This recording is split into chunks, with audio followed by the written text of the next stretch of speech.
My stepmother erased my memory about passed away, and I can't do anything except silence? Everyone thinks family dinners are awkward, but mine took a sharp left into unforgettable when my stepmom decided to rewrite my past in front of everyone. I was just talking about a necklace from my late mom when she dropped a comment so out of line, the whole table froze. What came next? Let's just say I didn't hold back, maha, and now the silence in our house is louder than ever. To understand why I reacted the way I did, you'd have to know what it's been like growing up in this house. I was 10 when my mom died.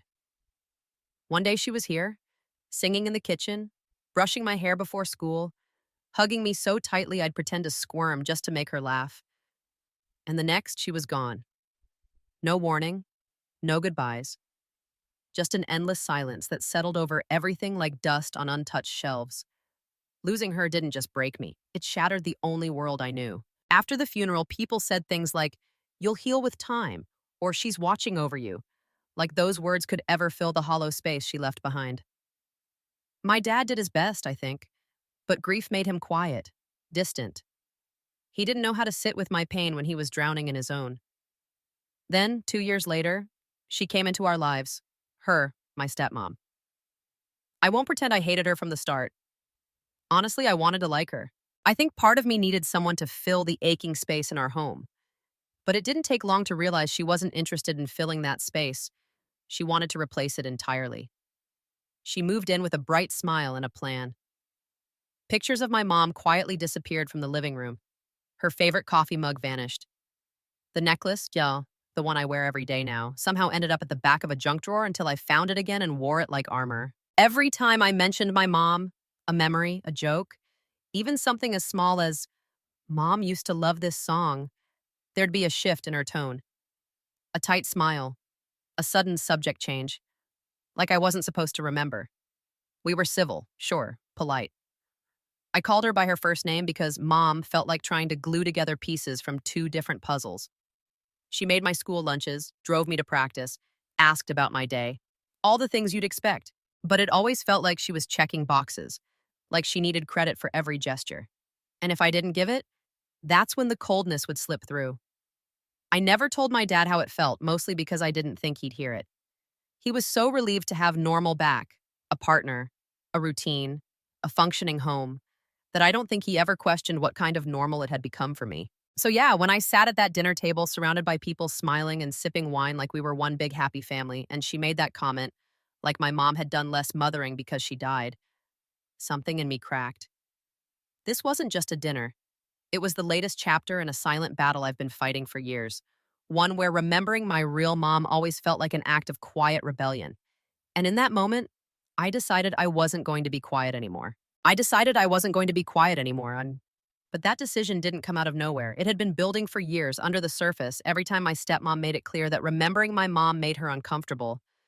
From the very beginning, there was this subtle tension between us. She never said it outright, but her actions spoke louder than words. If I mentioned something my mom used to do, how she'd braid my hair a certain way, or how we'd bake cookies on rainy Sundays, my stepmom's expression would tighten ever so slightly.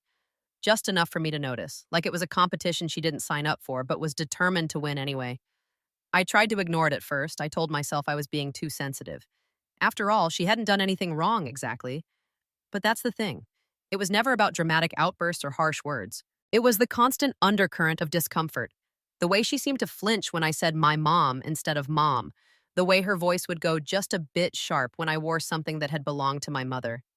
Especially the necklace. It's a simple piece, just a small silver heart on a chain, but it means everything to me. My mom gave it to me on my 10th birthday just a few weeks before she died.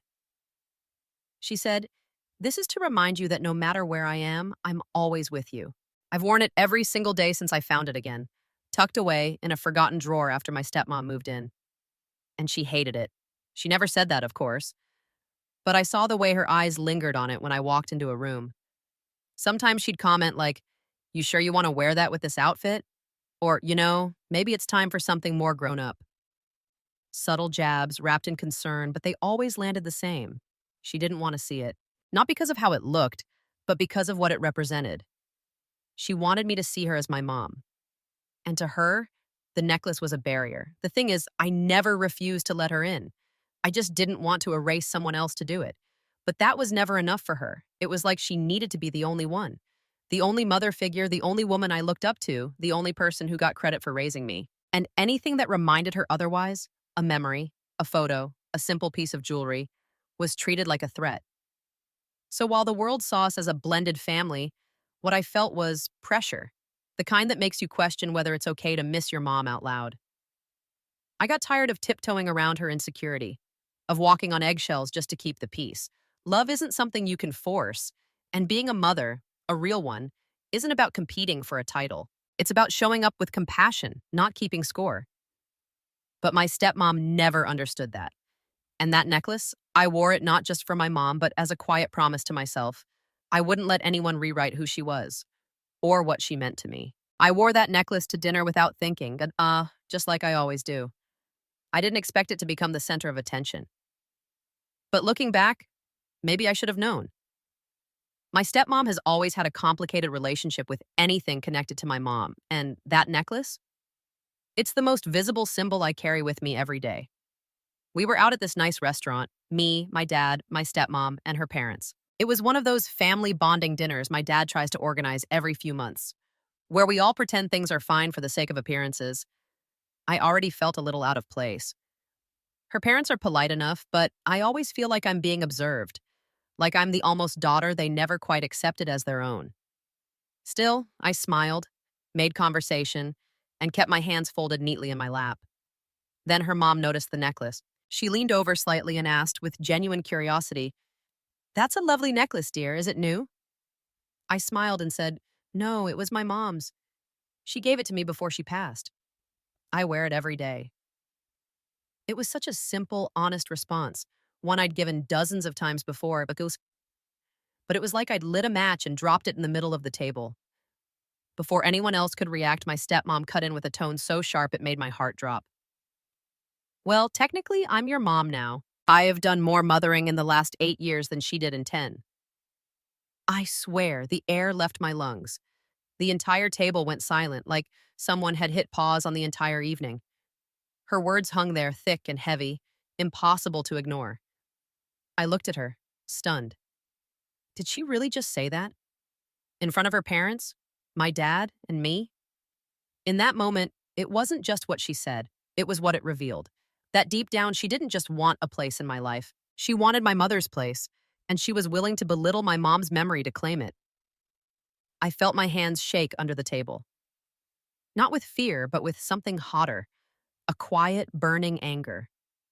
Not the loud, explosive kind, the kind that comes from years of swallowing your feelings just to keep the peace. So I laughed, not because it was funny, but because I couldn't believe how far she'd gone. And I said, "If you think being a mom is about trying to erase the actual one, then yeah, you've been amazing." Her face turned pale. Her mother gasped like I'd slapped her across the face. But I hadn't raised my voice. I hadn't sworn or shouted. I just finally said the truth, out loud, after years of carrying it around in silence. My dad gave me that look, the say sorry and fix this look. But I couldn't. Not this time. Because for once, I hadn't been the one to break something. She had, and all I did was stop pretending it wasn't already broken. I knew the second the words left my mouth, there was no going back. My stepmom stared at me like I'd just set fire to the entire evening, and maybe, in a way, I had. Her mother clutched her pearls, literally, looking between us with wide, shocked eyes. My dad's jaw tightened, and he leaned forward like he was about to jump in, but even he didn't seem to know what to say. For a moment, no one spoke. No one even breathed. But inside me, something had shifted. Something I hadn't felt in a long time. Relief. Not the happy, peaceful kind. This was raw, jagged relief. Like I'd finally opened a window in a house that had been sealed shut for years. Because for so long, I'd been holding it all in. The resentment, the grief, the feeling that I was being asked to move on without ever being allowed to properly hold on to what I'd lost. And most of all, the exhaustion of pretending that what my stepmom was doing wasn't hurtful, when it absolutely was. She wanted me to call her mom, to see her as the only mother I'd ever need. And honestly, I could have, not right away, but maybe someday, If she had ever once shown me that she respected the fact that I already had one. But she didn't want to share that space. She wanted to replace it, control it, erase everything that came before her. And that night, she crossed a line I couldn't ignore. What she said at dinner wasn't just cruel, it was calculated. Dismissing the woman who gave me life, loved me fiercely, and died far too soon as someone who did less mothering simply because she wasn't here anymore?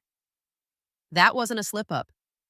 That was her saying, out loud, what she'd been trying to prove silently for years. So, no, I didn't apologize.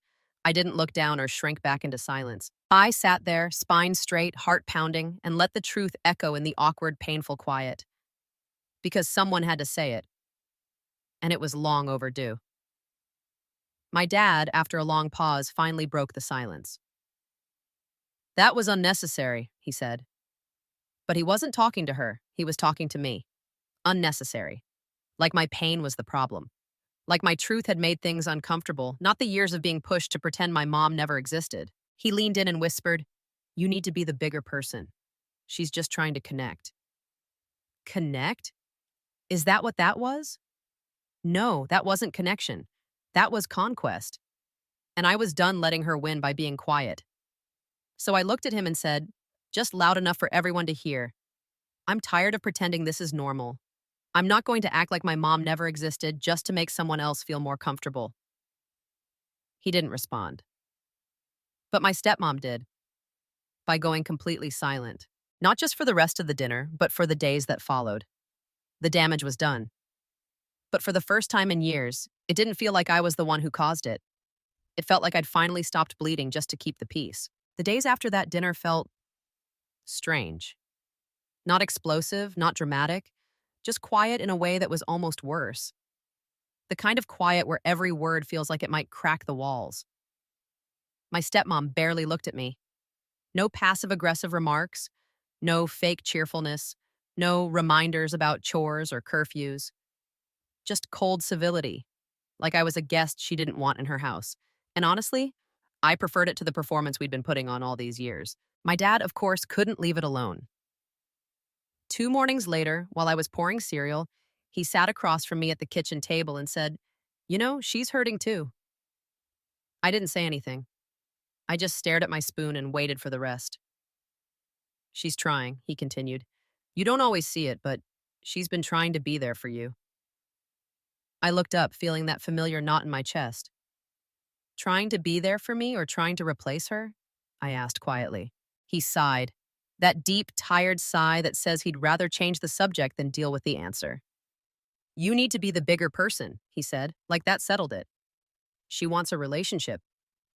But here's the thing no one ever wants to admit. Sometimes, being the bigger person means standing your ground, not shrinking yourself to fit into someone else's idea of peace. She may want a relationship, but not with me as I am. She wants a version of me who stops mentioning my mom, who tucks away my grief like it's inconvenient clutter. A version who forgets, moves on, calls her mom without hesitation or history. But that's not me. That's never been me. I spent so long trying to be easy, trying to be palatable. I smiled when I didn't feel like it. I held back tears when I missed my mom because I didn't want to make things awkward. I pretended her snide comments about my necklace didn't sting. I laughed along when people said we looked alike, me and my stepmom, even though it felt like erasing the face I came from. But that dinner, it cracked something open in me. And now I can't go back to pretending. People keep telling me she's just trying to connect. But connection doesn't come from denying someone's past. It doesn't come from rewriting their memories or ranking your love against the love that came before. Real connection is built on respect, on understanding.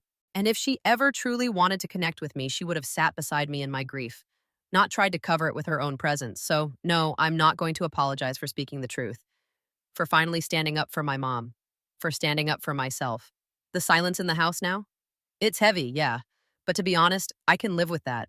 Because for the first time in years, I feel like I'm not betraying my mom just to keep everyone else comfortable.